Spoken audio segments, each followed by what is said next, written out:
new Muslim comes up to you and says to you, someone told me I've got to get circumcised. Please tell me that's not true. What are you going to say?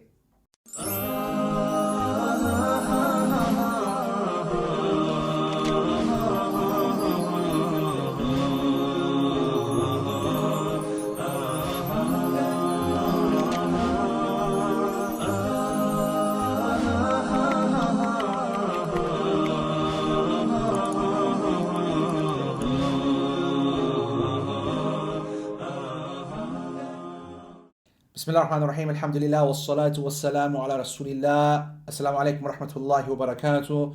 Public service announcement, warning. This is going to be an explicit lesson. There will be modeling done. I just want to make it very, very clear that if you are young, then go and get permission from your parents to watch the rest of this episode. If you are parents with your children here, then either put those big hands over their eyes or just let them see exactly what I'm going to show. It's not going to be very dirty. I'm going to do it in a very nice way, inshallah. We're talking about circumcision. Now, obviously, this is a very, very kind of topical thing when a new Muslim takes their shahada and it's immediately upon their mind. And what's the reality behind it? What's the score? What is it? What's the ruling? And everything. We need to have a look at this. Okay, so first of all, circumcision for the male we're talking about here. According to the majority of scholars, it's actually obligatory, and I'll come to the evidences in a second. But I just want to say to you that circumcision, before it's actually a religious thing, it's a health thing. It's a lifestyle change which has an undoubted number of health benefits. It reduces sexual transmitted diseases. It is far more cleaner, far more purer. And this is where I'm going to now show you something. And the reason I'm going to show you this is because you probably will not remember, the majority of the people who are watching this will not remember when they were circumcised. So that's a fact. Okay, they were probably circumcised when they were young. And the only time that they actually realize what circumcision really is about is if they see their own son circumcised, if they take them. Otherwise, it's a bit weird if someone's on the internet looking at pictures of circumcisions. You can get done for that kind of stuff. So I'm telling you, you're not going to be looking at that, are you? So let me tell you actually what happens. So if this finger, we're going to assume is the penis, okay? If you imagine there's a skin. Now obviously most people just see the head of the penis and very, very clean, and they've never imagined that there's anything other than that. But actually when you're born, that head is not even, you can't even see it. It's almost literally covered by a sheath, okay, of skin. And so if you can actually physically take that skin and roll it back like that, and then the head of the penis will become clean and apparent. So if you imagine this loose, flexible piece of skin which is over it in this manner, if it remains there in that kind of way, then in the folds, imagine in the folds of this around, urine can get caught and other substances, and likewise bacteria and germs and viruses. It's all getting stuck there, and unless that you are cleaning it very vigorously, which the majority of people don't do, there's going to be a major problem. And so you can actually, this skin which is so flexible and so excess, so it's almost, you can see straight away that it's not needed, okay? If that's actually taken off, then you have a clean, non-area for any hiding dirt or impure substances and so on and so forth. So this entire foreskin is then sliced off, okay? Sliced off, and what it leaves then is a perfect joint between the head and the rest of the body of the penis, and you have a very real, determined, defined health benefit.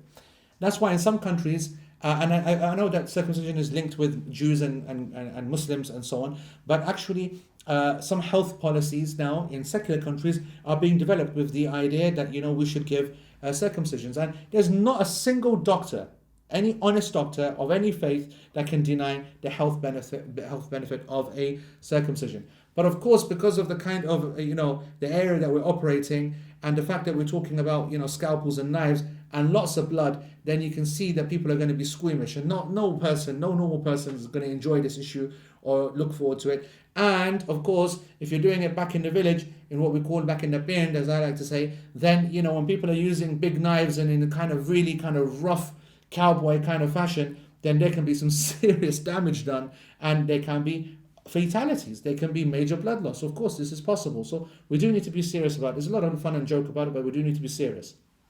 So I just want to make it clear what actually is the Islamic ruling. It is obligatory according to the majority of scholars. We're talking to the Imams, we're talking from the Hanbali school, the Shafi'i school, a statement in the Hanafi school, and like I said, the majority of the companions and the Tabi'een consider it to be obligatory. A few of the reasons for this, the Prophet ﷺ told us that Sayyidina Ibrahim alayhi was the one who was first circumcised, and he told us that as a way of establishing it as a practice.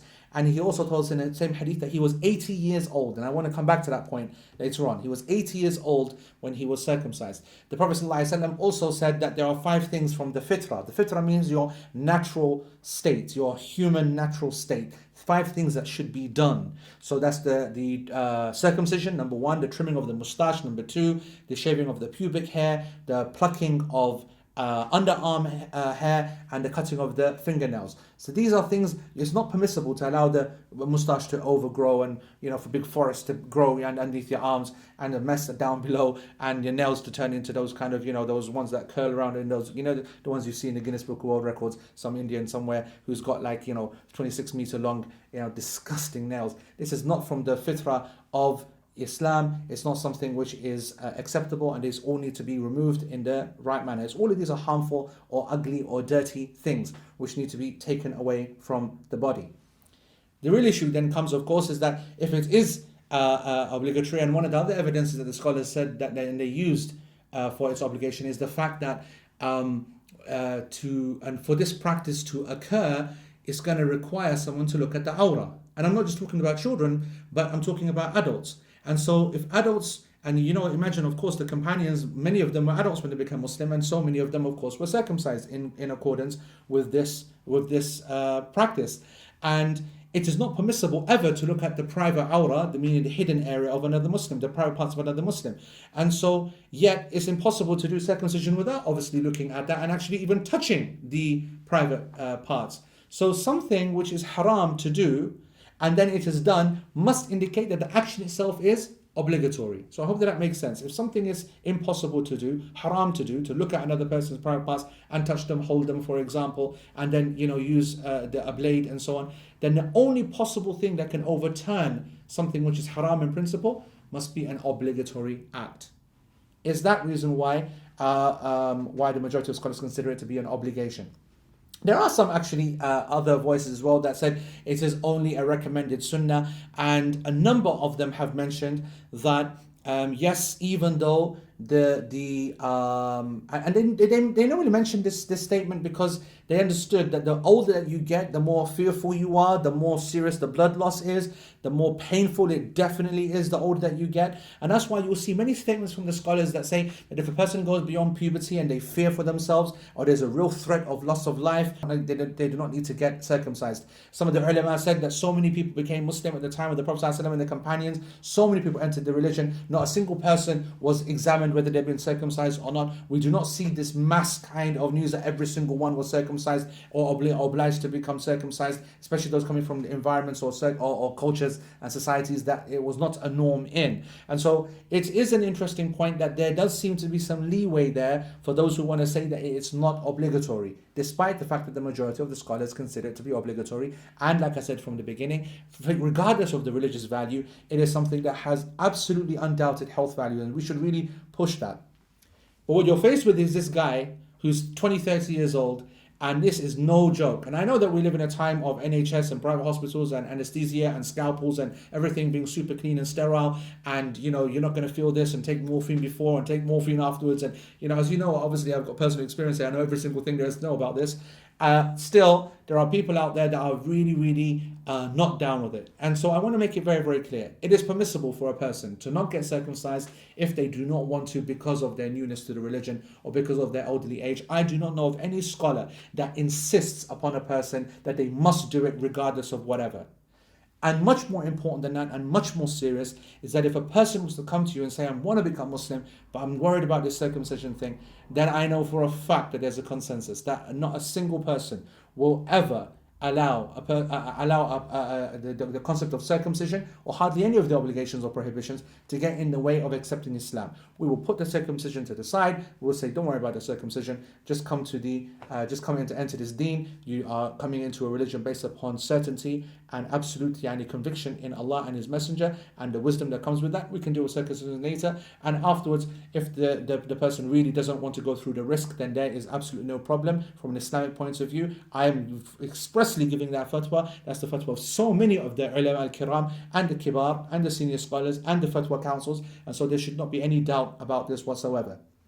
Whilst we're on it, let's talk about female circumcision, because that's something which is very much talked about, and there's a lot of propaganda around it and so on. I just want to first of all say that the concept of female circumcision in Islam is not something which is a sunnah, it's not a recommended act, and there is a discussion amongst the scholars themselves. And I want to say that the correct position is that if a woman wants to do it, then it's something which is permissible. And some people said that it has no basis in Islam whatsoever, and that's also possible. But I just want to say that I personally think that if a woman wants to do it, and why is it done? It's done to reduce sexual appetite. It's done for a person to actually control certain level of temptation, and there's a big scientific discussion behind that, and I don't want to get into that right now. I've discussed this in detail in other places, but I'm saying that it's possible, but it's not something which is, I believe, rewarded. It's not an act of worship in Islam. It's not Islamic in principle. This is a cultural practice, and we shouldn't try and make it out that it's Islamic.